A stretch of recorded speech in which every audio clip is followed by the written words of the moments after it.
Hi guys, welcome to the channel of love. Okay, we're going to do more of our story from here now. Lighting's not great, but I want to chill out. We've got Pooh Bear, he is listening. Can you see him?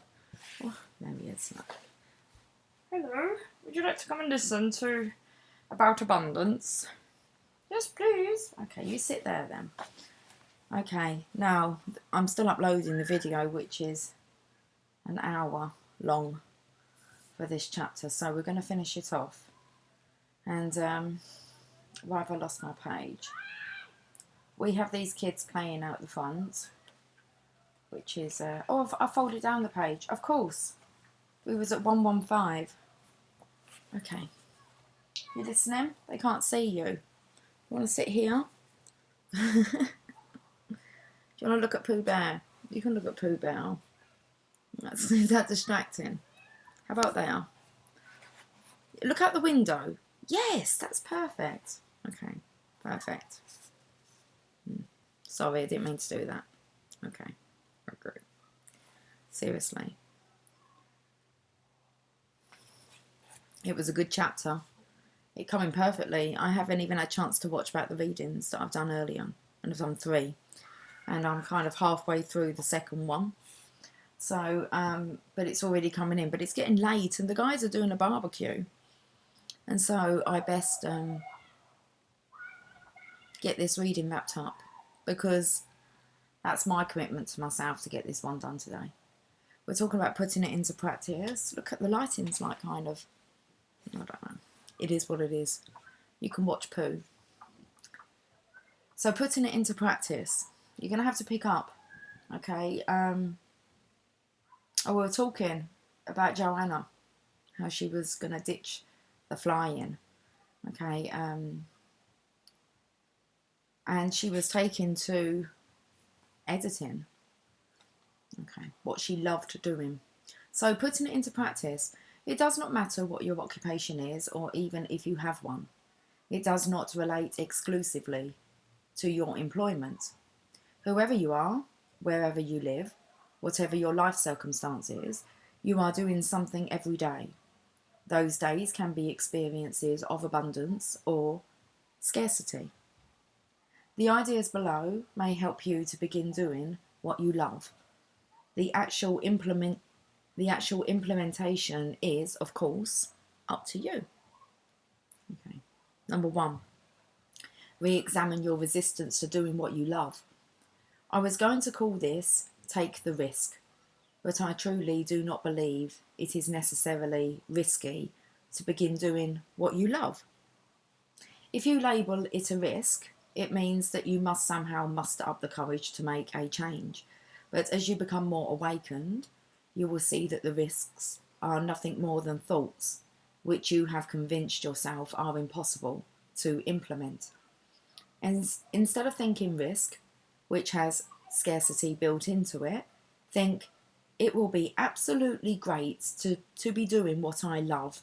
And I know that whatever I need to handle my life affairs will come into my life. I know it. Stop focusing on all that will be missing unless that is what you want to expand in your life. Your resistance to doing what you love is based not on the world of abundance and unlimited opportunity, but on a belief that work and play are separate parts of your humanity. The belief is that work is painful and entails suffering and that play is fun. But it does not have to be that way. Imagine yourself doing exactly what you love doing. Composing, drawing, engineering, being a florist, being a beautician, having your days to be with your children as a homemaker. The list is endless. Imagine what gives you the most pleasure and makes you feel purposeful. What is it that when you finish doing it, you feel immeasurably fulfilled? And while you are doing it, time just seems to be non-existent. Invite that into your consciousness and then proceed to follow your bliss. I'm going to have to put my leg down, Pooh. Okay.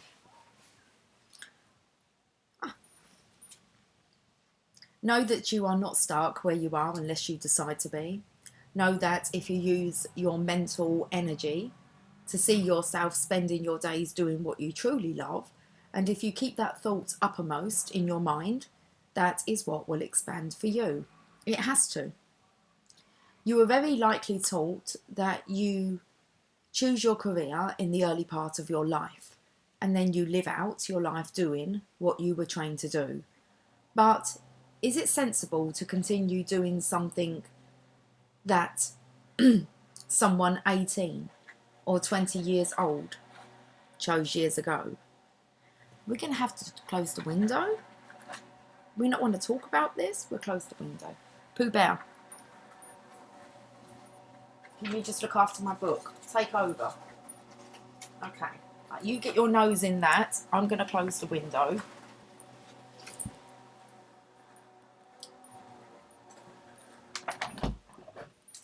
We'll grab a little bit of coffee that we've got.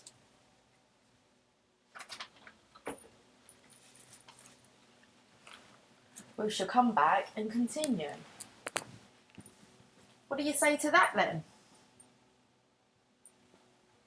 I say that we're going to get this chapter out, Pooh Bear. We'll leave him now. Okay.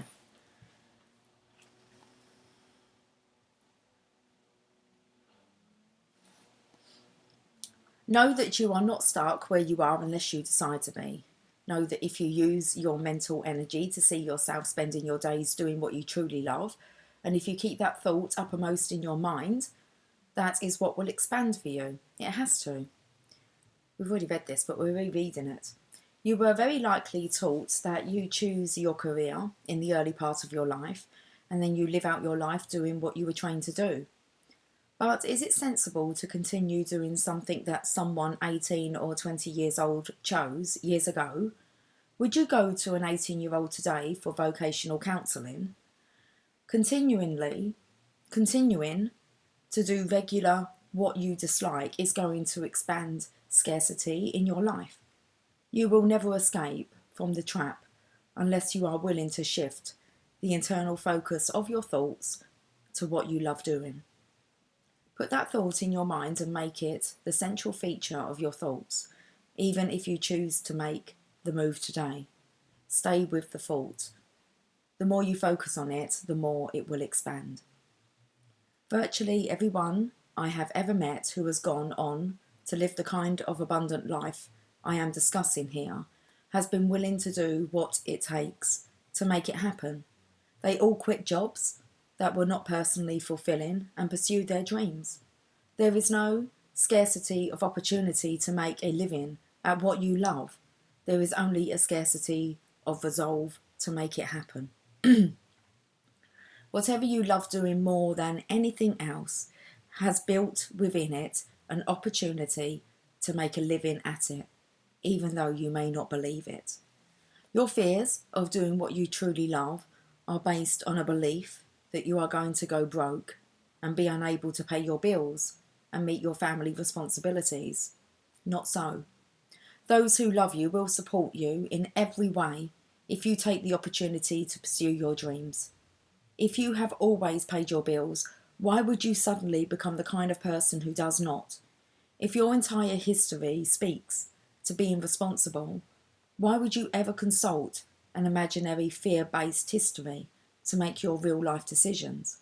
Moreover, you may find that many of your extraordinary expenses are simply the result of a lifestyle in which you have been doing what you loathe.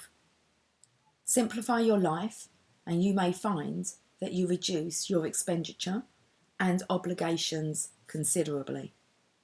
If you truly want to live out in the wilderness or travel across the country or open up a small business in another part of the world, you very likely can make it happen. I have talked with numerous executives who made the decision to alter their stress-free lives and begin to slow down and smell the roses and still pursue a dream of doing what they really loved. Interestingly, in many cases, it took a near brush with death to bring this change about. Your fears of doing what you love are mostly rooted in unenlightened conditioning. All of those fears can be recognised as nothing more than fearful thoughts, which you can change. Look at this lighting in here. Pooh Bear, why are you so far away from me? I felt like I was going to get cramp in my foot. Now I've just hurt my wrist. Come here. Come sit with me. Okay, we'll read together.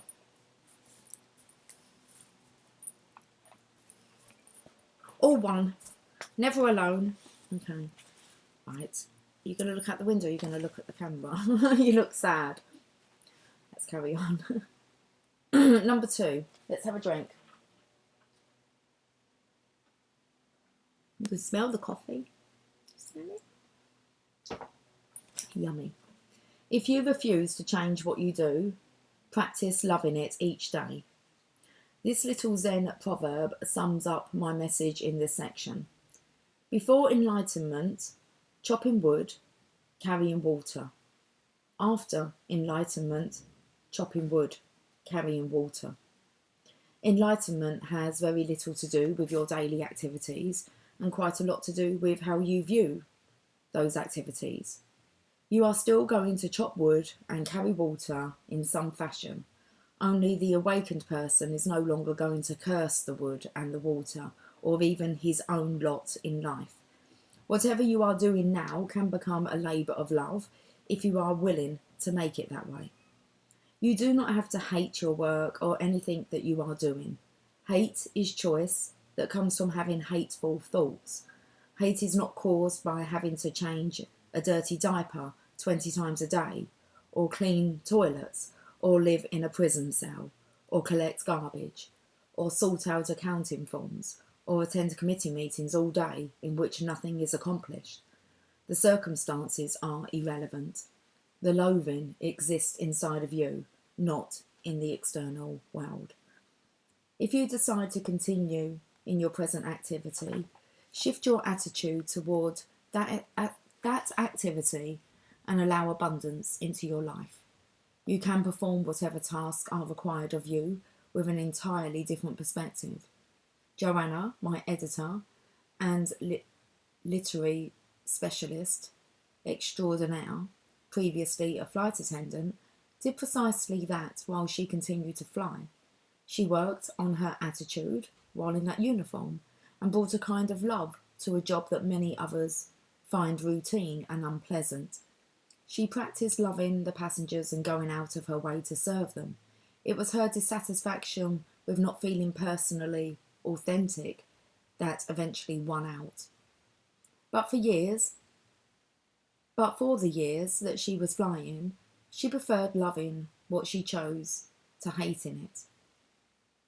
Thus, she could chop wood and carry water in a radiant manner while on the job.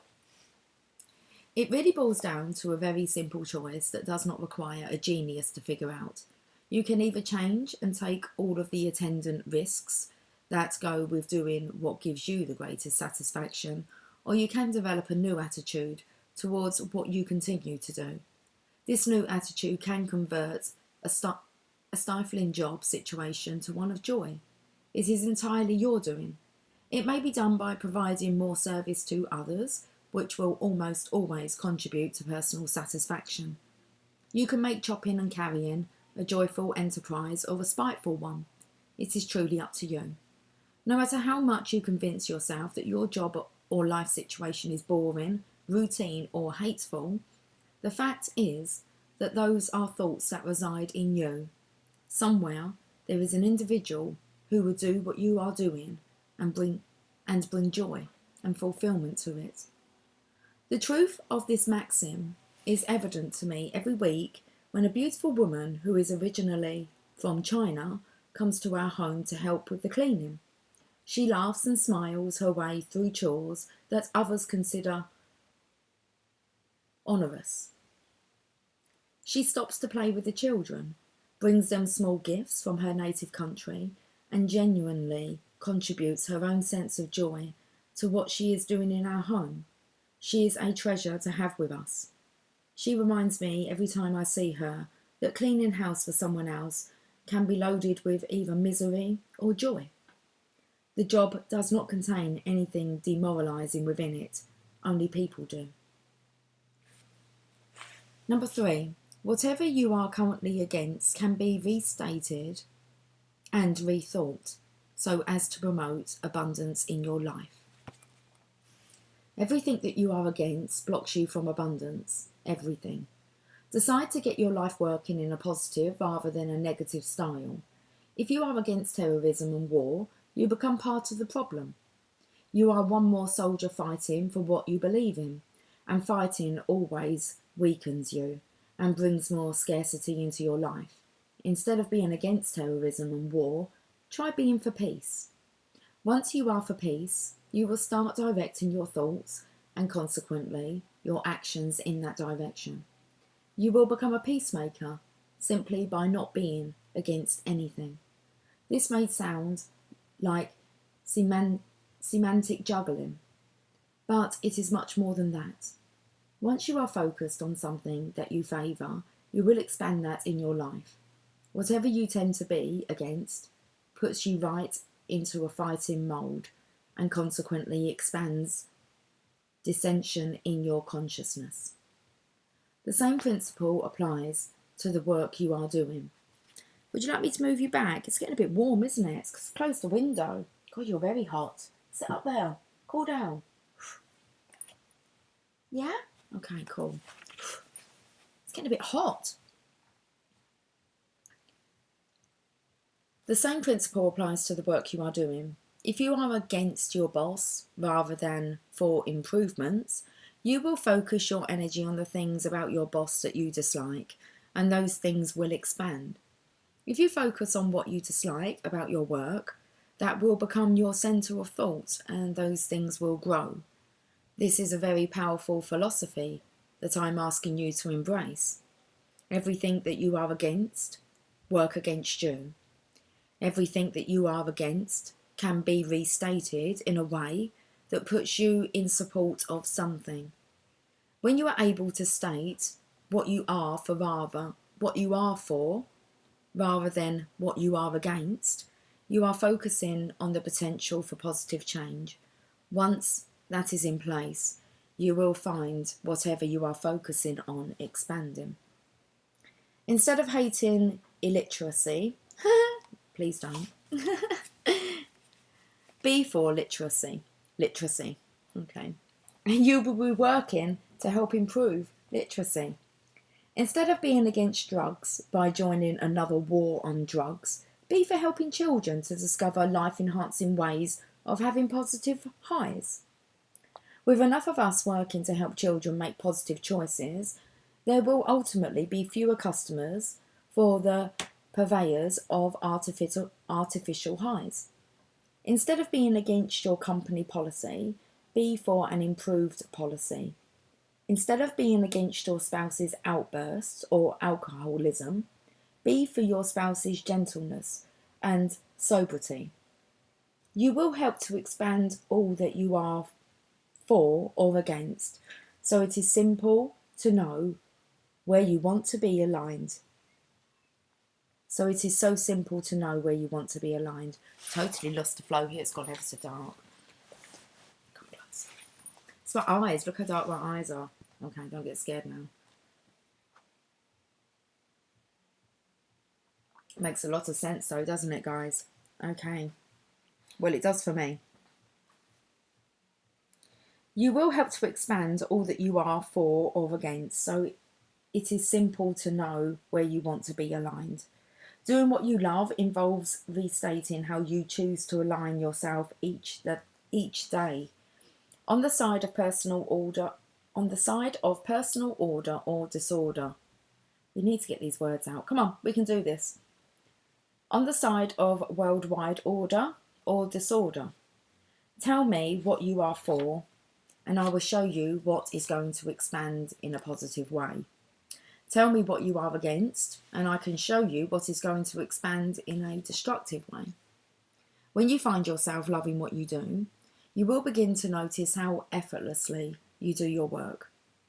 Once you are at a place where you use love as your guiding principle for your daily activities, you will see that abundance is really there, just for the tuning into. Wow. Awesome. Okay, so why you may be resisting the principle of abundance. Can we get this out? This is normally when I stammer. Okay. Thank goodness I'm not reading to the children. They'd be like, can this lady not just get on with the story? Harry Potter, I don't speak at all. We just read the book. Okay. Well, I don't speak at all. We just read the book. Get on with it. Okay. Why you may be resisting the principle of abundance. We are raised in a culture which emphasises scarcity rather than abundance, and it is difficult to overcome this background.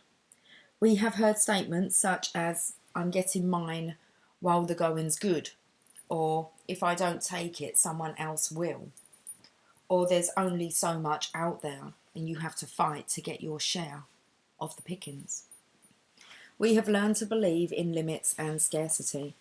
The haves and the have-nots seem to be a reality in our culture. There are indeed a large group of have-nots and fewer haves. We are not taught that abundance is truly available for everyone, that there is plenty of everything to go around. Through our conditioning, we believe quite the opposite. We will never activate this principle of abundance as long as we believe that what is missing is a primary importance and focus our life energy there. A mentality of I never have enough is a reason for living for many people. They spend their lives striving, fearful of ever arriving. Wow. They spend their lives striving, fearful of ever arriving. Focus on what you have, no matter how insignificant it seems. People do not want to take responsibility for the scarcity in their lives. It is much easier to blame circumstances, others, events, or even God for the things that they have failed to acquire or achieve. They justify their place in life and reject responsibility for those limited life circumstances by believing that they have been assigned a life of scarcity. Continuing to believe this guarantees they will remain in this experience. Releasing the binding restrictions of scarcity as a belief system can create an opening to a new level of abundance consciousness. Resistance may just be easier for some. On one level, it is less challenging to stay in scarcity mode than to experience a lifetime of abundance. This is because those who actually live the abundant life I have been describing know that they already have enough and that they themselves are all there is already. They no longer strive and accumulate to feel positive about themselves and their life mission. Without such striving, many feel lost and directionless. People may prefer to elicit compassion and sympathy from others. Many people constantly elaborate on how they were cheated or how hard they worked without getting ahead of the game. Since there are many other people out there willing to tell the same story, they can milk this melodrama for all that it is worth. They will not have even a smidgen of a chance to transcend the scarcity mentality as long as they seek sympathy from others who feel victimised and shortchanged. Still, it gives them powerful reason to avoid abundance. The I don't deserve it pattern keeps many people stuck in their scarcity lifestyle. This is generally a strong indication of low self-regard. They convince themselves that they are unworthy of the abundance that the universe provides. A poor me belief system gives them a convenient rationalisation for focusing their life energy on what is missing. They convince themselves they deserve no more. They convince themselves they deserve no more. I looked up because I thought the word said desire and I'd said deserve, but it does say deserve. So you can take it as they convince themselves they desire no more. Oh, my disc is almost full. Seriously? We need to deal with this now. Okay, just bear with me, guys. I need to kind of... What can go then? Alright, let's just move this out of the way. And let's close down some stuff. That's uploading. That's the first part to this. That one can be closed. Oh, sorry, I'm going to have to do this, otherwise it's not going to let me. This can be closed. And this one. What else can I close? This one. Yeah, we can close this one. Oh, don't want to save that. It's already gone. And then I want to get rid of... No, don't get rid of that. No, that's uploading. Let's get rid of that. And we've done oneness. Let's get rid of that. We can get rid of the messages. And that one. Right, let's just delete these, guys. Let me just empty the trash. Right, that's that done. Can we get back to now to this? Yes, we can. Are we all good? Excuse me.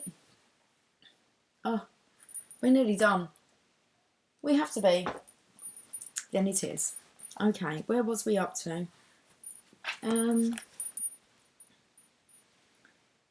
The I don't deserve it. That was right. They convinced themselves they deserve no more. Okay, move out of the way. I've got itchy foot. Some have grown so comfortable with scarcity and fear, they really would not know what to do with a life of bountiful abundance. Those who are comfortable in a real or metaphorical prison cell find it very difficult to go beyond their four walls. With bare necessities provided, they do not have to worry. They withdraw from the complications that they imagine would accompany abundance in their lives. The longer one maintains a scarcity consciousness, the more one finds reasons to avoid changing. Okay, so some ideas for bringing abundance into your life. Nearly there, guys, really nearly there. Remember that I do not believe that abundance is about accumulating a lot of stuff. I do believe it is about looking at life and knowing that we have everything that we need for complete happiness, and then being able to celebrate each and every moment of life. It is about knowing that we do not need anything else, and that whatever we need will be there when we focus on what we want to increase in our lives. It is about knowing that scarcity is a set of beliefs and actions that emphasize what is missing rather than what we have. Here are a few ideas to help you challenge any scarcity consciousness in your life. They have worked for me in my life and in the life of almost every happy and successful person I have ever known. Okay, so be against nothing. Make an effort to state everything that you stand for in positive rather than negative terms. For example, instead of trying to lose weight, try being for the image of yourself that you have in your mind. Rather than attempting to quit smoking, try being for yourself as a tobacco-free person. I saw a sign outside a gift shop on Maui which illustrates this point perfectly. It states, "Please enjoy your cigarettes and soft drinks outside of the store." Emphasize what you want rather than what you dislike or what is missing. Make an effort to be thankful for what you have and who you are each day. Do this even if you want more and dislike who you are. Being thankful upstages greediness and focuses your thoughts on abundance. The universe seems to provide abundantly when we are in a state of gratefulness. The less we need to have more, the more we seem to get. Take some daily time to observe the ways in which you are using your mind. Assess how much of your mental energy is focused on what is missing.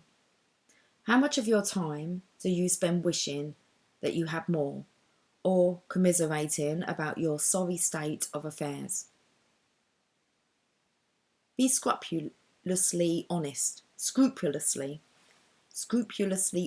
with yourself. You may discover that a surprisingly large chunk of your waking hours is spent thinking this way. If so, Make a concerted effort to shift that consciousness for a specified amount of time each day. Shift your thought processes to what you truly want to expand. This can eventually develop into a lifetime habit. To make this shift of consciousness, you must first become aware of how much of your thinking, your life, is spent on feeding that which you really do not want to grow. Practice this in personal relationships too. Much of the time, problems in a relationship occur because each person is concentrating on what is missing in the other person. If you are angry with someone you love, shift your focus to something about the person that you truly love. Then allow that person to be what you love, and also at times something that you find difficult to accept. When you focus on what you love about someone, that focus will grow in your relationship. This is also a phenomenal way of being with children. Catch them doing things right. Make a personal commitment to do what you love and to love what you do today. I cannot overstress how important this is as a strategy for experiencing abundance. If deep within you, you would love to try another occupation or to change locations or whatever, then you will sooner or later do that. It is the only way for you to be authentic to yourself. It is virtually impossible for abundance to replace scarcity while you feel inauthentic. As you begin to do what you love and love what you do, you will find life opening to you in ways you never dreamed. And if you are not ready to change jobs, avocations, locations, or whatever, then change your thought towards those disliked daily activities. Search for the joyful part of what you do and be thankful for having the mind, body, and spirit to do something productive. Abundance flows when we love what we are doing. Got no drink, Pooh. Whatever you enjoy receiving in your life, remind yourself, I deserve this. It is okay to feel deserving, and you will if you believe the self that is receiving something is worthy and important. Abundance is related to how you feel about yourself. If you feel that you are important enough to ask and divine enough to receive, receiving will be your reward. If, on the other hand, you feel unworthy, it will be almost impossible for abundance to flow into your life. Think of how a tree unfolds to all of its magnificent potential, always reaching for the sunshine and growing and flourishing. Would you ever suggest to a tree, you should be ashamed of yourself for having that disgusting moss on your bark and for letting your limbs grow crooked? Of course not. A tree allows the life force to work through it. You have the power within your thoughts to be as natural as that tree. I often remind myself of this by recalling something Lao Tzu said thousands of years ago. The snow goose need not bathe to make itself white. Neither need you do anything but be yourself. Softly and kindly remind yourself, I cannot own anything. It is a valuable thought to keep in mind as you struggle to improve your financial picture, worry about investments, and plan how to acquire more and more. It is a universal principle which you are a part of. You must release everything when you truly awaken. Are you letting your life go by in frustration and worry over not having enough? If so, relax and remember that you only get what you have for a short period of time. When you awaken, you see the folly of being attached to anything. Use affirmations as a regular part of your life. Use every technique that you can to attract abundance. Walls, mirrors, the refrigerator, your car are all great spaces for displaying written affirmations. A positive affirmation helps you to shape your thoughts around your wants. A positive affirmation helps you to be authentically aligned with your thoughts. Your beliefs need to be affirmed regularly in order for you to see them in the world of form. Whenever you are tempted to give less, try giving a little extra instead. When you find yourself living out the old stingy habit, it helps to stop yourself on the spot in your mind and then exhibit a completely new way of being. You will be shocked at how much more begins circulating back into your life. To say nothing of how much better you will feel inside because of the special effort you extended to another person. It truly feels good to give a little extra. As they say, it is never crowded along the extra mile. Abundance is a universal principle that many of us do not experience because we misinterpret it. We believe it means having things and striving for more of those things. But abundance really means understanding that our eternity and our universe are endless. It is a different way of seeing. I have always loved the following little fish story, which illustrates beautifully the intent of this chapter. "Excuse me," said one ocean fish to another. "You are older and more experienced than I, and will probably be able to help me. Tell me, where can I find this thing they call the ocean? I've been searching for it everywhere to no avail." "The ocean," said the older fish, "is what you are swimming in now." "Oh, this? But this is only water." "What I'm searching for is the ocean," said the young fish, feeling quite disappointed. We too are already immersed in total abundance. We do not have to keep trying to find it. No matter how far that little fish swims, he will never run out of ocean. It is as universally abundant for him as our universe is for us. Decide how you are going to live each of your days. Abundance is yours for the asking. It is not something that is available only for a lucky few. Abundance is a part of your very humanity. It is there for you to tune into right now. Whatever you are thinking right now is expanding for you. You will ultimately take action on those thoughts. Wow, so worth the read. Thoroughly enjoy reading as well, so I'm doing what I love. I love it. Number 5, chapter 5, detachment. Oh, this is going to be interesting. Detachment is the only vehicle available to take you from striving to arriving. I can't wait, but that's enough for today. Okay, guys, have yourself a fantastic evening, and I'll catch up with you soon. Take care. Bye for now.